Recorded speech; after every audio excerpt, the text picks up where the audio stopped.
அன்பான இறை மக்களே, உங்கள் அனைவரையும் நம் ஆண்டவர் இயேசு கிறிஸ்துவின் நாமத்தினால் வாழ்த்துகிறேன்.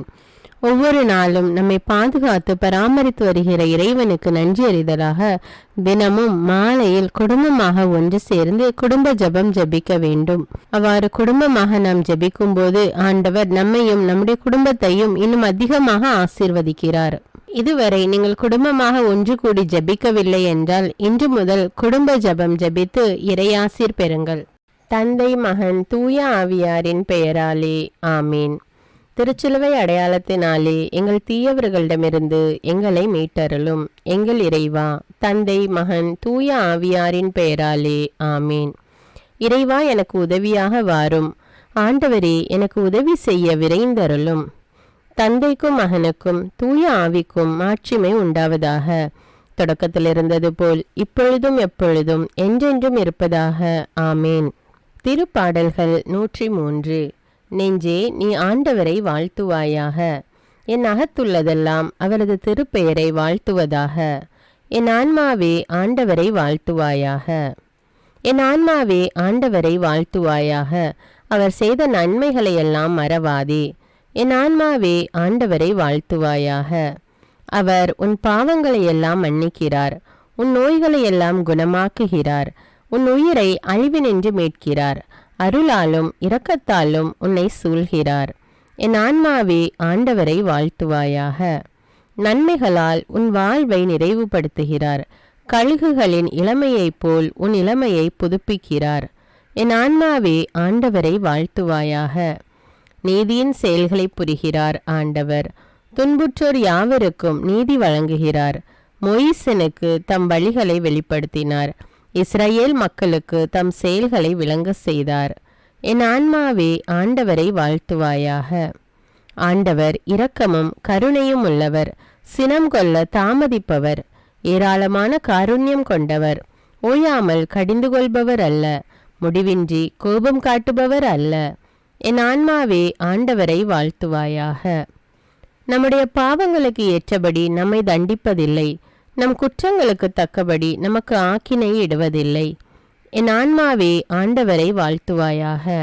ஏனெனில் வானுலகம் பூ உலகத்திற்கு எவ்வளவு உயர்ந்துள்ளதோ அவ்வளவுக்கு அவர் தமக்கு அஞ்சு நடப்பவர்களுக்கு தயவு காண்பிக்கிறார். மேல் திசைக்கும் கீழ்த்திசைக்கும் எவ்வளவு தூரமோ அவ்வளவு தூரத்திற்கு நம் பாவங்களை நம்மிடமிருந்து அகற்றியுள்ளார். என் ஆன்மாவே ஆண்டவரை வாழ்த்துவாயாக. தந்தை தன் மக்களுக்கு இறங்குவது போல் ஆண்டவர் தமக்கு அஞ்சுகிறவர்கள் மேல் இரக்கம் காண்பிக்கிறார். ஏனெனில் அவர் நம்முடைய நிலைமையை நன்றாய் அறிந்திருக்கிறார். நாம் தூசிக்கு சமம் என்று அவருக்கு தெரியாமல் இல்லை. என் ஆன்மாவே ஆண்டவரை வாழ்த்துவாயாக. மனிதனின் வாழ்நாள் புல்லை போன்றவை, வயல்வெளிகளின் பூக்களைப் போல் காற்றடித்ததும் அது வதங்கி விடுகிறது, இருக்கிற இடம் தெரியாமல் போய்விடுகிறது. என் ஆன்மாவே ஆண்டவரை வாழ்த்துவாயாக. ஆண்டவருடைய தயவோவெனில் அவருக்கு அஞ்சி நடப்போர் மீது என்றென்றும் நிலை நிற்கும். அவருடைய நீதியோ அவருடைய உடன்படிக்கையை கடைபிடித்து அவரது கற்பனைகளின்படி நடக்க அவற்றை நினைவு கூறும் தலைமுறைகள் மீது நிலைத்திருக்கும். என் ஆன்மாவே ஆண்டவரை வாழ்த்துவாயாக. ஆண்டவருடைய வார்த்தையை கேட்டு அவருடைய சொற்படி நடக்கும் ஆண்டவரின் வல்லமை உள்ள தூதர்களே, அவரை வாழ்த்துங்கள். ஆண்டவருடைய திருவுளப்படி நடக்கும் அவருடைய ஊழியர்களே, அவருடைய சேனைகளே, அவரை வாழ்த்துங்கள். என் ஆன்மாவே ஆண்டவரை வாழ்த்துவாயாக. ஆண்டவருடைய சகல படைப்புகளே, அவருடைய ஆளுகை செல்கிற இடமெங்கும் அவரை வாழ்த்துங்கள். என் ஆன்மாவே ஆண்டவரை வாழ்த்துவாயாக. என் ஆன்மாவே ஆண்டவரை வாழ்த்துவாயாக. தந்தைக்கும் மகனுக்கும் தூய ஆவிக்கும் மாட்சிமை உண்டாவதாக. தொடக்கத்தில் இருந்தது போல இப்பொழுதும் எப்பொழுதும் என்றென்றும் இருப்பதாக ஆமீன். திருத்தூதர் பணிகள் அதிகாரம் 6. திருத்தொண்டர்களை நியமித்தல். அக்காலத்தில் சீடர்களின் எண்ணிக்கை பெருகி வந்தது. அப்போது கிரேக்க மொழி பேசுவோர் தங்களுடைய கைம்பெண்கள் அன்றாட பந்தியில் முறையாக கவனிக்கப்படவில்லை என்று எபிரேய மொழி பேசுவோருக்கு எதிராக முணுமுணுத்தனர். எனவே 12 திருத்தூதரும் சீடர்களை ஒருங்கே வரவழைத்து, நாங்கள் கடவுளது வார்த்தையை கற்பிப்பதை விட்டுவிட்டு பந்தியில் பரிமாறும் பணியில் ஈடுபடுவது முறை அல்ல. ஆதலால் அன்பர்களே, உங்களிடமிருந்து நற்சான்று பெற்றவர்களும் தூய ஆவியாருளும் வல்லமையும் ஞானமும் நிறைந்தவர்களுமான 7 கவனமாய் தெரிந்திடுங்கள். அவர்களை நாம் இந்த பணியில் நியமிப்போம். நாங்களோ இறைவேண்டலிலும் இறைவார்த்தை பணியிலும் உறுதியாய் நிலைத்திருப்போம் என்று கூறினர். திரளாய் கூடியிருந்த சீடர் அனைவரும் இக்கருத்தை ஏற்றுக்கொண்டனர். அதன்படி அவர்கள் நம்பிக்கையும் தூய ஆவியும் நிறைந்த ஸ்தேவான், பிலிப்பு, பிரக்கோர், நிக்கானோர், தீமோன், பர்மனா, யூதம் தழுவிய அந்தியோக்கிய நகரத்து நிக்கோலா என்பவர்களை தேர்ந்தெடுத்து அவர்களை திருத்தூதர் முன்னால் நிறுத்தினார்கள். திருத்தூதர் தங்கள் கைகளை அவர்கள் மீது வைத்து இறைவனிடம் வேண்டினர். கடவுளது வார்த்தை மென்மேலும் பரவி வந்தது. சீடர்களின் எண்ணிக்கை எருசலேம் நகரில் மிகுதியாக பெருகி கொண்டே சென்றது. குருக்களுள் பெருங்கூட்டத்தினரும் இவ்வார்த்தைக்கு கீழ்ப்படிந்து நம்பிக்கை கொண்டனர். ஸ்தேவான் கைது செய்யப்படல். ஸ்தேவான் அருளும் வல்லமையும் நிறைந்தவராய் மக்களிடையே பெரும் அருஞ்செயல்களையும் அருமடையாளங்களையும் செய்து வந்தார். அப்பொழுது உரிமை அடைந்தோர் எனப்படுவோரின் தொழுகை கூடத்தை சேர்ந்த சிலரும் சீரேன், அலெக்சாந்திரியா நகரினரும் சிலிசியா ஆசியா மாநிலத்தவரும் ஸ்தேவானோடு வாதாடத் தொடங்கினர். ஆனால் அவரது ஞானத்தையும் தூய ஆவி வாயிலாக அவர் பேசிய வார்த்தைகளையும் எதிர்த்து நிற்க அவர்களால் இயலவில்லை. பின்பு அவர்கள், இவன் மோசேக்கும் கடவுளுக்கும் எதிராக பழிச்சொற்கள் சொன்னதை நாங்கள் கேட்டிருக்கிறோம் என்று கூற சிலரை தூண்டிவிட்டனர். அவ்வாறே அவர்கள் மக்களையும் மூப்பர்களையும் மறைநூல் அறிஞர்களையும் அவருக்கு எதிராக கிளர்ந்தெழ செய்தார்கள். உடனே அவர்கள் எழுந்து வந்து அவரை பிடித்து தலைமை சங்கத்துக்கு இழுத்து சென்றார்கள். மேலும் பொய் சாட்சிகளை கொண்டு வந்து நிறுத்தினார்கள். அவர்கள் இந்த மனிதனை தூய இடத்தையும் திருச்சட்டத்தையும் எதிர்த்து ஓயாமல் பேசி வருகிறான் என்று கூறினார்கள். மேலும் அவர்கள், நசரேயராகிய இயேசு இந்த இடத்தை அழித்து விடுவார் என்றும் மோசே நமக்கு கொடுத்திருக்கிற முறைமைகளை மாற்றிவிடுவார் என்றும் இவன் கூற கேட்டோம் என்றார்கள். தலைமை சங்கத்தில் அமர்ந்திருந்த அனைவரும் அவரை உற்று பார்த்தபோது அவரது முகம் வானதூதரின் முகம் போல் இருக்க கண்டனர். இறைவார்த்தைக்கு ஏற்ப இன்று நாம் வாழ்ந்திருக்கிறோமா என்று சிந்தித்து நம்முடைய பாவங்களுக்காக மனம் வருந்தி மன்னிப்பு கேட்போம். எல்லாம் வல்ல இறைவனிடமும் எப்போதும் கன்னியான பரிசுத்த மரியாவிடமும் அதிதூதரான தூய மிக்கேலிடமும் திருமுழுக்கு யோவானிடமும் திருத்தூதரான தூய பேதுரு பவுலிடமும் தூயவர் எல்லாரிடமும் நான் பாவி என்று ஏற்றுக்கொள்கின்றேன். ஏனெனில் என் சிந்தனையாலும் சொல்லாலும் செயலாலும் பாவங்கள் பல செய்தேன். என் பாவமே, என் பாவமே, என் பெரும்பாவமே. ஆகையால் எப்பொழுதும் கன்னியான தூய மரியாவையும் அதிதூதர் தூய மிக்கேலையும் திருமுழுக்கு யோவானையும் தூயவர் எல்லோரையும் எனக்காக வேண்டிக் கொள்ள மன்றாடுகிறேன். எல்லாம் வல்ல இறைவன் நம்மீது இரக்கம் வைத்து நம்முடைய பாவங்களை மன்னித்து நம்மை நிலையான வாழ்வுக்கு அழைத்து செல்வாராக. ஆமேன். எல்லாம் வல்ல இரக்கமுள்ள ஆண்டவர் நமக்கு பாவ மன்னிப்பும் பொறுத்தலும் விமோச்சனமும் அளிப்பாராக. ஆமேன். குடும்ப மன்றாட்டு. ஆண்டவர் உலக பெரும் குடும்பமான மானிடத்தின் மீதும் அவருடைய அன்பு குடும்பமாகிய திருச்சபை மீதும் குறிப்பாக அவருடைய பெயரால் இங்கு கூடியிருக்கும் நம் குடும்பத்தின் மீதும் தம் அருட்கொடைகளை பொழிந்தருளுமாறு மன்றாடுவோம். இக்குடும்பத்தில் உறுப்பினர் எல்லோரும் ஒருவருக்கொருவர் அன்பிலும் தேவ அருளிலும் நிலைத்திருக்க வேண்டுமென்று உம்மை மன்றாடுகிறோம். ஆண்டவரே, எங்கள் மன்றாட்டை கேட்டருளும். பகையாலும் விரோதத்தாலும் பிரிந்து வாழும் குடும்பங்களை எல்லாம் உமது திருக்குடும்பத்தின் ஒற்றுமைக்கும் அன்பு வாழ்வுக்கும் அழைத்து கூட்டி சேர்க்க வேண்டுமென்று உம்மை மன்றாடுகிறோம். ஆண்டவரே, எங்கள் மன்றாட்டை கேட்டருளும். இக்குடும்பத்தின் மக்கள் எல்லாம் உமக்கும் மனிதருக்கும் உகந்தவர்களாகி ஞானத்திலும் வயதிலும் அருளிலும் வளர்ந்தோங்க வேண்டுமென்று உம்மை மன்றாடுகிறோம். ஆண்டவரே, எங்கள் மன்றாட்டை கேட்டருளும். இக்குடும்பத்தின் வியாதி துன்ப வருத்தங்களில் நீரே துணையாக நின்று உமது வலக்கரத்தால் பசாசின் சக்திகளை விரட்டியோட்டி தயை புரியுமாறு உம்மை மன்றாடுகிறோம். ஆண்டவரே, எங்கள் மன்றாட்டை கேட்டருளும். தரித்திரம், வியாதி, சாவு, கவலை இவற்றால் துன்புறும் குடும்பங்கள் எல்லாம் உமது அளவற்ற அன்பிலும் பராமரிப்பிலும் நம்பிக்கை கொள்ளுமாறு உதவி புரிய உம்மை மன்றாடுகிறோம். ஆண்டவரே, எங்கள் மன்றாட்டை கேட்டருளும். இங்கு இப்பொழுது பிரசன்னமாயிராத இக்குடும்பத்தை சார்ந்த உறுப்பினர் எல்லோரையும் சகல ஆன்ம சரீர ஆபத்துக்களிலிருந்து காப்பாற்றி உமது அன்பிலும் அருளிலும் வைத்து காத்தருளுமாறு உம்மை மன்றாடுகிறோம். ஆண்டவரே, எங்கள் மன்றாட்டை கேட்டருளும். இக்குடும்பத்தில் மரித்தவர்கள் விசுவாசத்தின் முத்திரையோடு எங்களுக்கு முன் சென்று சமாதானத்தில் நித்திரை செய்கின்ற எல்லா மரித்த விசுவாசிகளுக்கும் நித்திய இலைப்பாற்றி தந்தருள வேண்டுமென்று உம்மை மன்றாடுகிறோம். ஆண்டவரே, எங்கள் மன்றாட்டை கேட்டருளும். இப்பொழுது நம் ஒவ்வொருவருடைய சொந்த கருத்துக்களுக்காக மௌனமாக சிறிது நேரம் ஜெபிப்போம். எல்லாம் வல்ல சர்வேஸ்வரா, உமது திருமகன் இயேசு கிறிஸ்து மரியாளுக்கும் சூசையப்பருக்கும் பணிந்து குடும்ப வாழ்வை சொல்லறிய புண்ணியங்களால் அர்ச்சிக்க வேண்டும் என்று திருவுளமானீர். அவருடைய பெயரால் இங்கு கூடியிருக்கும் இக்குடும்பத்தை கண்ணோக்கி பாரும். அத்திரு குடும்பத்தின் முன்மாதிரிகையை இக்குடும்பமும் கண்டு பாவித்து இறுதியில் திரு ஏக சர்வேஸ்வரனாய் வாழும் உமது நித்திய குடும்பத்திற்கு வந்து சேர அருள் புரியும். உம்மோடும் பரிசுத்த ஆவின் ஐக்கியத்தில் சர்வேஸ்வரனாய் என்றென்னும் வாழ்ந்து ஆட்சி செய்கின்ற எங்கள் ஆண்டவரும் உம்முடைய சுதனுமாகிய அதே இயேசு கிறிஸ்துவின் வழியாக உம்மை மன்றாடுகிறோம். ஆமீன். இயேசு வாழ்ந்து இறந்தார் என்பது நற்செய்தி அல்ல. அவர் இறந்து உயிர் தெழுந்து இன்றும் வாழ்கிறார் என்பதே நற்செய்தி. ஆண்டவர் நம்மோடு வாழ்ந்து கொண்டிருக்கும் போது நாம் ஏன் கவலைப்பட வேண்டும்? நம்முடைய மன்றாட்டுக்கள் விண்ணப்பங்கள் அனைத்தையும் நன்றியோடு நம் ஆண்டவருடைய சமூகத்தில் இப்பொழுது எடுத்து வைப்போமா? பரலோகத்தில் இருக்கின்ற எங்கள் பிதாவே, விண்ணையும் மண்ணையும் படைத்தவரே, இக்காலத்துக்கும் அரசராயிருக்கின்ற ஒரே கடவுளே, மிகுந்த இரக்கமுடைய இறைவா, படைகளின் ஆண்டவரே, எங்கள் பாவங்களை மன்னிக்கும் தெய்வமே, எங்களுக்கு சமாதானத்தை அருள்பவரே, வெற்றியை கொடுக்கும் தேவனே, எங்களை குணமாக்கும் தந்தையே, எங்களை காண்கிறவரே, வழி நடத்துபவரே, ஆறுதலின் தெய்வமே, தம் ஒரே மகன் மீது நம்பிக்கை கொள்ளும் எவரும் அழியாமல் நிலை வாழ்வு பெறும் பொருட்டு அந்த மகனையே அளிக்கும் அளவுக்கு உலகின் மேல் அன்பு கூர்ந்தவரே, தம்மை நோக்கி மன்றாடும் யாவருக்கும் உண்மையாய் தம்மை நோக்கி மன்றாடும் யாவருக்கும் அருகில் இருக்கும் ஆண்டவரே, உம்மை ஆராதிக்கிறோம், உம்மை போற்றுகிறோம், உம்மை துதிக்கிறோம், உமக்கு நன்றி செலுத்துகிறோம்.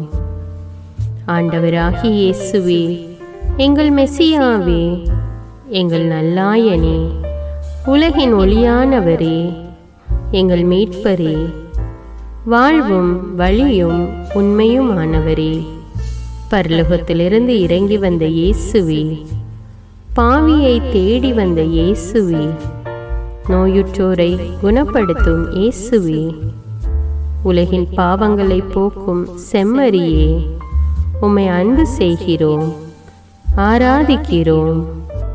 எங்கள் மீட்பரே, எங்களுடைய பாவங்களுக்காக நீர் சிலுவையில் மரித்து மரணத்தினின்று உயிர் தெழுந்து இப்பொழுது பிதாவின் வலப்பக்கத்தில் எங்களுக்காக பரிந்து பேசி கொண்டு இருக்கிறீர். உம்மை எங்கள் மீட்பராக ஏற்றுக்கொண்டு உமது பாதத்தில் விழுந்து உமக்கு எங்களை ஒப்பு கொடுக்கிறோம். உமது திரு இரத்தத்தால் கழுவி எங்களை நீதிமான்களாய் மாற்றும் ஆண்டவரே, நாங்கள் செய்த எல்லா பாவங்களையும், குறிப்பாக எங்களுக்கு சாபத்தை கொண்டு வந்த பாவங்களுக்காகவும் மனம் வருந்துகிறோம். எங்களை மன்னியும் தெய்வமே, எங்கள் முன்னோர்களின் பாவங்களினால் ஏற்பட்ட சாபங்களையும் நீர் சிலுவையில் சுமந்து தீர்த்தீர் என்று விசுவசிக்கிறோம். பாவங்களையும் சாபங்களையும் நீக்கி எங்களுக்கு விடுதலையை தாரும். எங்கள் மீட்பரே, உமக்குள் நாங்கள் மன்னிப்பை பெற்றது போலவே எங்களுக்கு தீமை செய்தவர்கள், எங்களை தவறான பாதையில் நடத்தியவர்கள் அனைவரையும் உமது சித்தத்தின்படியே மன்னிக்கிறோம். எங்களை ஆசீர்வதியும். தூய ஆவியானவரே, மாட்சிமிக்க ஆவியானவரே, வாழ்வு தரும் ஆவியானவரே, வல்லமையின் ஆவியானவரே, எங்கள் தேற்றரவாளரே, திடம் தருபவரே, மகிழ்ச்சியின் ஆவியானவரே, விண்ணப்பிக்கும் ஆவியானவரே, நோய் நீக்கும் ஆவியானவரே, பாவத்தை உணர்த்தும் ஆவியானவரே, புது இதயம் அருள்பவரே, புது வாழ்வு அருள்பவரே, இறுதி நாளில் மாந்தர் யாவர் மேலும் ஊற்றப்படும் ஆவியானவரே, சத்தியத்திற்குள் எங்களை வழிநடத்துபவரே, எங்களை உயிர்ப்பிக்கும் ஆவியானவரே, கொடைகளை அருள்பவரே, பாவத்தையும் சாபத்தையும் நீக்குபவரே, உம்மை ஆராதிக்கிறோம். அன்பு கூறுகிறோம், நன்றி செலுத்துகிறோம். எங்களை ஆசீர்வதியும். மூவரு தெய்வமே, எங்களுடைய ஆவி, ஆன்மா, உடலை உமக்கு ஒப்பு கொடுக்கிறோம். எங்கள் ஆண்டவராம் இயேசுவின் வருகையில் நாங்கள் குற்றமற்றவர்களாய் காணப்பட, நீதிமான்களாய் நிற்க உம்முடைய அருளை வேண்டுகிறோம். தூய்மையின்றி எவரும் கடவுளை காண முடியாது என்ற உண்மையை நாங்கள் அறிந்திருப்பதால் தூய்மை எங்கள் சிந்தனைகளை ஆட்கொள்ள வேண்டுமாய் உம்மிடம் தாழ்ந்து பணிந்து மன்றாடுகிறோம். நீங்கள் இயேசுவை ஏற்றுக்கொண்டபடியே அவருக்குள் வேறு கொண்டவர்களாகவும் அவர் மேல் கட்டப்பட்டவர்களாகவும் அவருக்குள் நடந்து கொள்ளுங்கள் என்ற மறை உண்மை எங்கள் வாழ்வின் அனுபவமாக உம்மிடம் ஜெபிக்கிறோம். நாங்கள் இயேசுவாக வளர்வதற்கு எங்கள் இதயத்தில் விருப்பத்தை உருவாக்குமாறு மன்றாடுகிறோம். உங்கள் பகைவர்களிடம் அன்பு கூறுங்கள், உங்களை சபிக்கிறவர்களை ஆசீர்வதியுங்கள், உங்களை பகைக்கிறவர்களுக்கு நன்மை செய்யுங்கள், உங்களை துன்புறுத்துவோருக்காக இறைவனிடம் வேண்டுங்கள் என்ற உமது திரு வசனங்களின்படி நாங்கள் வாழ்வதே உமது திருவுலமாகையால் உமக்கு கீழ்ப்படிந்து வாழும் அருளை எங்களுக்கு தாரும் சுவாமி. தீமையை நன்மையால் வெல்லுங்கள் என்ற இறை வார்த்தையின்படியே தீமைக்கு பதில் நன்மை செய்யும் திவ்ய சுபாவத்தை எங்களுக்கு தாரும். என் பொருட்டு மக்கள் உங்களை இகழ்ந்து துன்புறுத்தி உங்களை பற்றி இல்லாதவை பொல்லாதவை எல்லாம் சொல்லும்போது நீங்கள் பேறு பெற்றவர்களே, மகிழ்ந்து பேறு வகை கொள்ளுங்கள். ஏனெனில் விண்ணுலகில் உங்களுக்கு கிடைக்கும் கைமாறு மிகுதியாகும் என்ற உமது போதனையின்படியே எங்களுடைய இறை வாழ்வில் மற்றவர்கள் எங்களை புறக்கணிக்கும் போதும் நிந்தைக்குள்ளாக்கும் போதும் தீயதை பேசும்போதும் நாங்கள் அமைதி காத்து உமது பாடுகளை தியானித்து மிக சிறிய பாடுகளும் எங்களை இயேசுவை போல மாற இயேசுவுக்கு சாட்சி பகர உதவும் என்றுணர்ந்து அதுபோன்ற சூழ்நிலைகளில் உமக்கு நன்றி கூறுவதே உயர்வானது என்று நாங்கள் உணர செய்தருளும். இயேசுவே, கடவுள் வடிவில் விளங்கிய நீர் உம்மையே வெறுமையாக்கி அடிமையின் வடிவை ஏற்று மனிதருக்கு ஒப்பானீர். மனித உருவில் தோன்றி சாவை ஏற்கும் அளவுக்கு, அதுவும் சிலுவை சாவையே ஏற்கும் அளவுக்கு கீழ்ப்படிந்து உம்மையே தாழ்த்தி கொண்டீர். உன்னதங்களில் வாழும் நீர் எங்களுடைய மீட்புக்காக உம்மையே தாழ்த்தி பூவுலகத்திற்கு வந்ததை நாங்கள் உணர செய்தருளும். உமது தாழ்மையையும் தூய்மையையும் நாங்கள் அணிந்து கொள்ள எங்களுக்கு அருள் தாரும். மற்றவர்கள் உயர்விலும் மேன்மையிலும் நாங்கள் மகிழ்வடையும் மனதை எங்களுக்கு தாரும். பிதாவின் திருவுலத்தை நிறைவேற்றுவதே என் உணவு என்றுரைத்த இயேசுவே, பெருமையையும் சுயநீதியையும் எங்களிடமிருந்து நீக்கி தேவ நீதியை எங்களுக்குள் வைத்தருளும். மற்றவர்கள் எங்களுக்கு என்ன செய்ய வேண்டும் என்று நாங்கள் விரும்புகிறோமோ அதையே அவர்களுக்கு செய்ய வேண்டும் என்ற உமது போதனைக்கேற்ப மற்றவர்களுக்கு நன்மை செய்யவும் உதவவும் கொடுக்கவும் எங்களுக்கு உதவியருளும். எங்கள் ஆண்டவரே, நாங்கள் மீட்பின் அனுபவத்தோடு என்றும் வாழ, பாவ மன்னிப்பின் நிச்சயத்தை தொடர்ந்து அனுபவிக்க, பகைவர்களையும் அன்பு செய்ய, வேதனையுறும் உள்ளங்களுக்கு மகிழ்ச்சியை அளிக்க, எதிர்பார்த்த ஒன்று நடவாத போதும் அமைதியுடன் வாழ, காரியங்கள் போதுமான அளவு நடைபெறாத போதும் பொறுமையுடன் வாழ வேண்டுமென்றே நிந்தைக்குள்ளாக்குபவர்களிடமும் கனிவு காட்ட, புறக்கணிப்பவர்களுக்கும் நன்மை செய்ய, நண்பர்கள் உண்மையற்றவர்களாக மாறும்போதும் நாங்கள் உண்மையுடன் இருக்க, கடுமையான சோதனைகளிலும் தன்னடக்கத்துடன் வாழ, தூய கோலத்துடன் உம்மை வழிபட, விசுவாசத்திலிருந்து மகா விசுவாசமான வாழ்விற்கு கடந்து செல்ல ஜெப வீரர்களாய் வாழ, இயேசுவின் சீடர்களாய் வாழ இயேசுவுக்கு சாட்சி பகர மன்றாடுகிறோம். எங்கள் விண்ணப்பங்களை ஏற்று ஆசீர்வதியும். எதை பற்றியும் கவலைப்பட வேண்டாம். ஆனால் நன்றியோடு கூடிய இறைவேண்டல், மன்றாட்டு ஆகிய அனைத்தின் வழியாகவும் கடவுளிடம் உங்கள் விண்ணப்பங்களை தெரிவியுங்கள். அப்பொழுது அறிவெல்லாம் கடந்த இறை அமைதி கிறிஸ்து இயேசுவோடு இணைந்துள்ள உங்கள் உள்ளத்தையும் மனத்தையும் பாதுகாக்கும் என்ற உமது கட்டளையின்படியே எங்கள் விண்ணப்பங்களை உமது பாதத்தில் சமர்ப்பிக்கிறோம். குறிப்பாக இப்பொழுது உங்களுடைய விண்ணப்பங்கள் என்னவென்று மௌனமாக கூறுங்கள். சர்வ வல்லவரே, விண்ணப்பத்தை கேட்பவரே, இரக்கங்களின் கடவுளே, ஆசீர்வதிக்கிறவரே, அற்புதங்களையும் அதிசயங்களையும் செய்பவரே, உமது திருவுளத்தின்படியே எங்களை ஆசீர்வதியும். உம்மை நாங்கள் காண்பதற்கு எங்கள் கண்களை தூய்மையாக்கும். உமது குரலை நாங்கள் கேட்பதற்கு எங்கள் செவிகளை திறந்தருளும். எங்களுக்கு ஆறுதலையும் தேறுதலையும் சமாதானத்தையும் தந்து ஆசீர்வதியும். உமக்கு நன்றி செலுத்துகிறோம். கோடானு கோடி நன்றி செலுத்துகிறோம். துதி, கன, மகிமை, மாட்சிமை யாவற்றையும் உமக்கே செலுத்துகிறோம். எங்கள் ஆண்டவராம் இயேசுவின் இனிய நாமத்தில் ஜெபிக்கிறோம் எங்கள் நல்ல பிதாவே, ஆமீன். இந்த வீடியோ உங்களுக்கு பயனுள்ளதாக இருந்தா என்பதை எனக்கு கமெண்ட்ஸில் தெரியப்படுத்துங்கள். மேலும் இந்த வீடியோவை பிறரோடு ஷேர் செய்து கொள்ளுங்கள். நன்றி.